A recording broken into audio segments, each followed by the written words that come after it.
Caging the Red Dragon. Please welcome, from Tennessee, Senator Bill Hagerty, and your host, author and Cpac board member, Gordon Chang.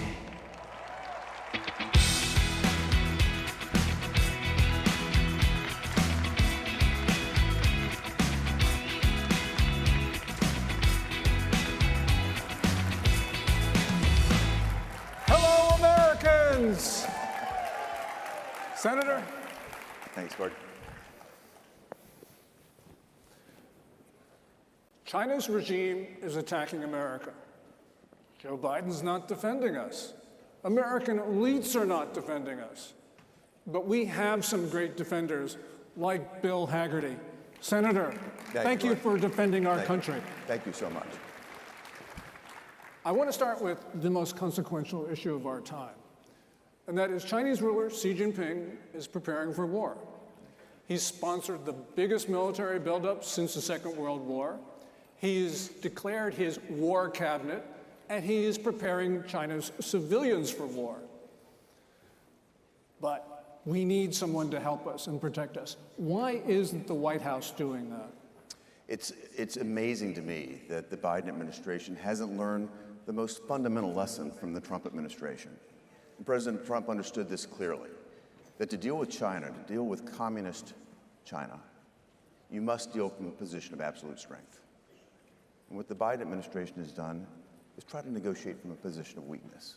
And I've said this before, Gordon, if you asked someone to solve the equation where China wins every time and the U.S. loses every time, at every instant, the Biden administration would get an A+ on that paper. They seem to be solving in favor of China and putting us at a disadvantage. Somehow they must believe that by turning the other cheek, that's going to make China turn our way. That's absolutely not the case. We know that China's attacking us with fentanyl. And when we have the statistics for next year, or last year, it'll be about 80,000 Americans have died from doses of illegal Chinese fentanyl. I know that you've been passionate about this issue and you've got legislation on this. If you can explain. Indeed. I've been concerned about the fentanyl crisis for years. When I was the U.S. ambassador to Japan, I was literally on the phone with the White House staff as President Trump was meeting with President Xi, telling him not to ship fentanyl into the United States. Xi agreed to that, but he didn't agree to stop sending the precursors. Those precursor chemicals now are flowing into Mexico. The CCP are tied to these cartels.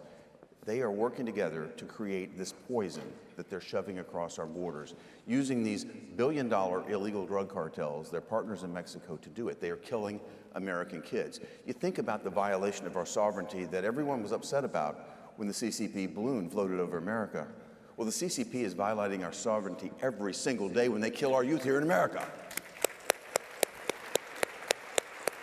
And make no mistake, Gordon, a CCP fingerprint is on every one of those fentanyl pills that comes across.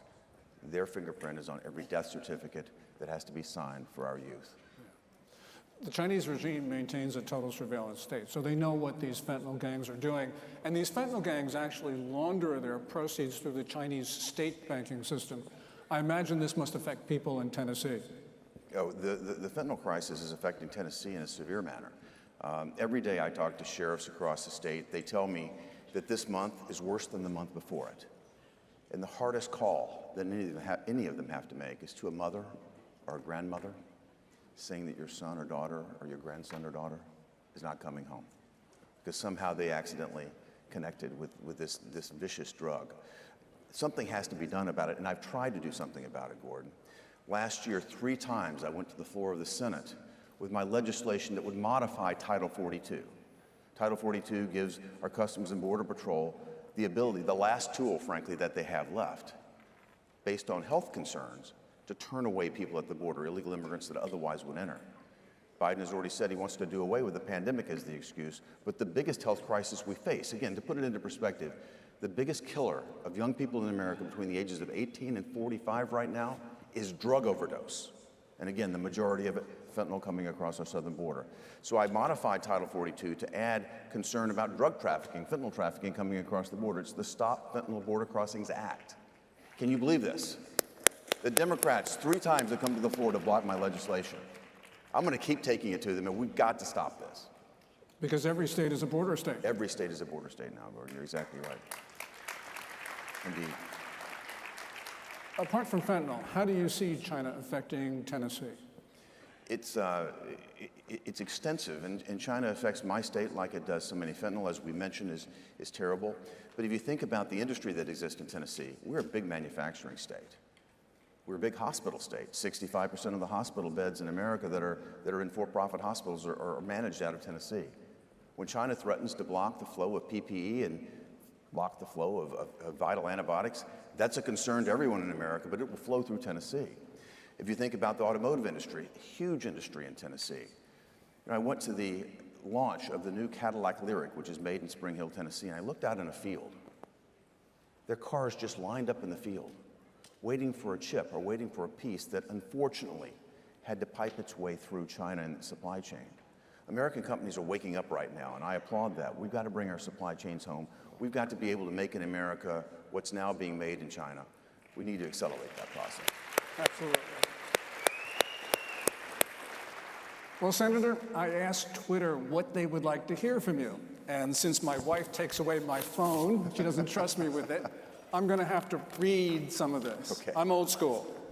So Todd L. Griffith, who is at CHIEFTHOM, asks, and you were ambassador to Japan in the Trump administration. He asked, given Japan's new defense strategy, is Tokyo spending enough to protect itself from China? It's moving in the right direction. This is something that President Trump worked on with Prime Minister Abe. I worked with the Japanese every single day to try to get the Japanese to step up their defense expenditures. You think about where Japan's located. It's one of the most dangerous neighborhoods in the world. You've got North Korea, Russia, and China right at your doorstep. And from America's perspective, we have more U.S. military stationed in Japan than any other country in the world.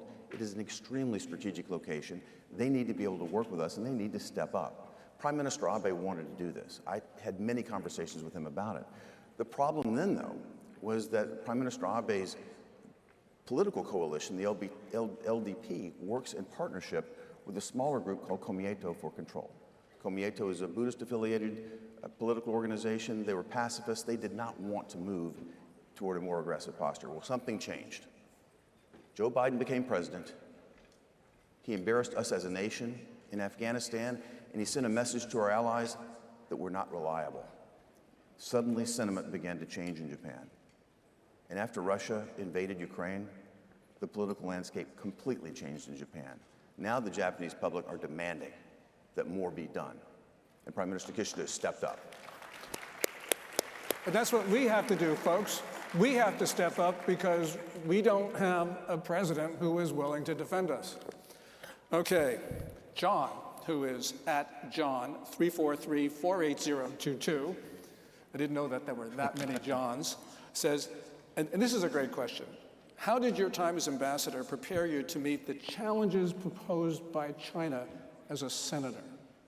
Well, I think the best thing that happened was the fact that I'd lived and worked in Asia before.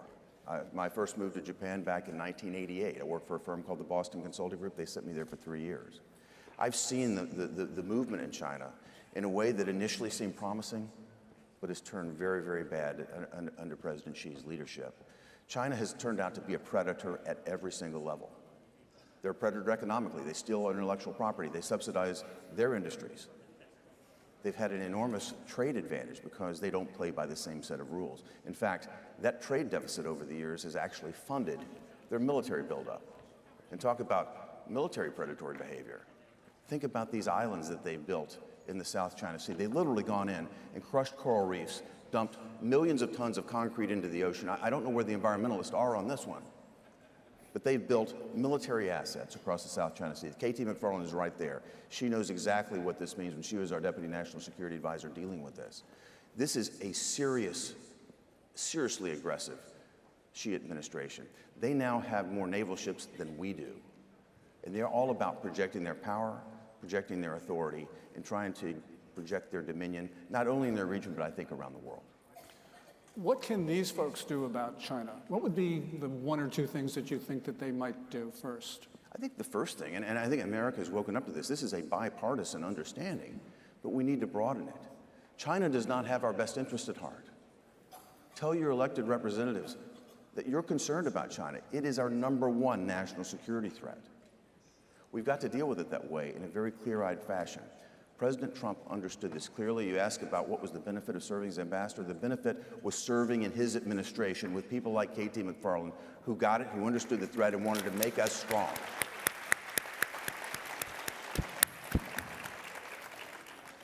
It's really important because, as you know, we have got people in this room who are ready to move, but they need leadership. And they don't have leadership in the White House.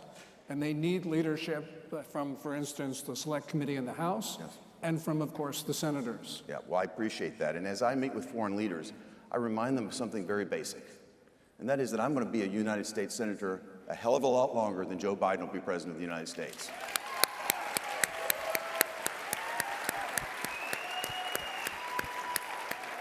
And while he's got them over at the Pentagon working on their pronouns and performing abortions at military hospitals, Xi Jinping is working on building out a military that will outcompete us at every level. We've got to wake up to this. We've got to be strong. We've got to properly equip our military and focus them on lethality. We've got to work with our allies to make them interoperable with us.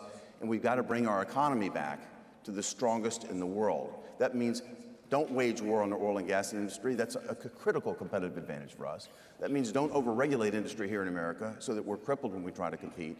Let's get our economy back to the strongest. That puts us in a position for everything else to fall into place.